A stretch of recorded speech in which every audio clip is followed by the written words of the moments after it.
पूरी दुनिया में 100 करोड़ लोग इस धर्म से जुड़े हैं, तो क्या इतने करोड़ों लोग गलत हैं और तुम अकेले सही हो?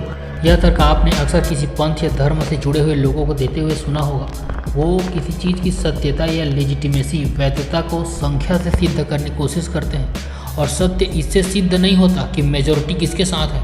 और इतिहास देखें तो पता चलेगा कि सत्य कभी भी मेजॉरिटी यानी भीड़ के साथ नहीं रही है। तो जैसे एक उदाहरण से समझते हैं, कोई यह कहता है कि पूरी दुनिया में 1.2 अरब हिंदू हैं, तो इतने लोग गलत और तुम अकेले सही नहीं हो सकते। मैं कह भी नहीं रहा कि मैं अकेला सही हूँ, पर फिर आपसे भी ये पूछा जा सकता है कि पूरी दुनिया में 8 अरब इंसान हैं, जिनमें 1.2 अरब हिंदू निकल गए, बाकी बचे 6.8 अरब लोग जो हिंदू नहीं हैं।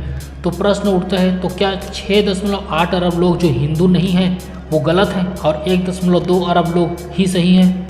यही तर्क सभी धर्मों और पंथों पर लागू होता है। जब आप किसी धर्म या पंथ से जुड़े हैं तो आप एक तरह का विभाजन कर रहे हैं। क्या कोई भी ऐसी विचारधारा जो इंसानियत में विभाजन करे, जो एक ही देश में विभाजन को बढ़ावा दे, वह न्यायपूर्ण या सही विचारधारा हो सकता है?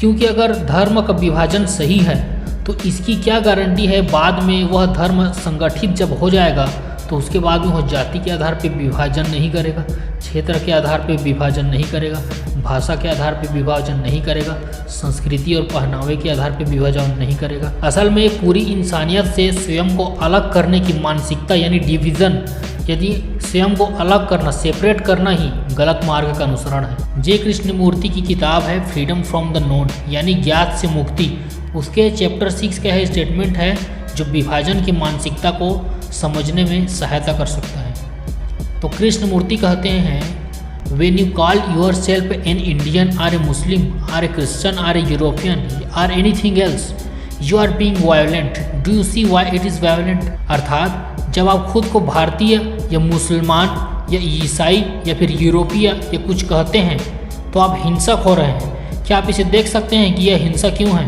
Because you are separating yourself from the rest of mankind. When you separate yourself by belief, by nationality, by tradition, it breeds violence.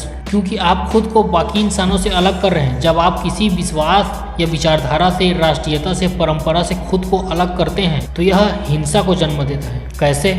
जब आप स्वयं को हिंदू या मुस्लिम बता देंगे तो आप उन सभी लोगों के खिलाफ खड़े हो रहे हैं जो हिंदू या मुस्लिम नहीं होना चाहते या फिर नहीं हैं। यह हिंसा का अनिवार्य अर्थ यह नहीं है कि आप हाथ में तलवार या बंदूक लहराएं तभी हिंसा है। हिंसा तब भी है जब आप स्वयं को उस आपके एक ईश्वर ने के बनाए हुए सभी इंसानों से आप स्वयं को अलग कर लें। विभाजन ही हिंसा है, और खासकर एक हिंदू को तो बिल्कुल भी नहीं कहना चाहिए कि वह हिंदू है, यानी खुद को सेपरेट करना ही नहीं चाहिए बाकी इंसानों से।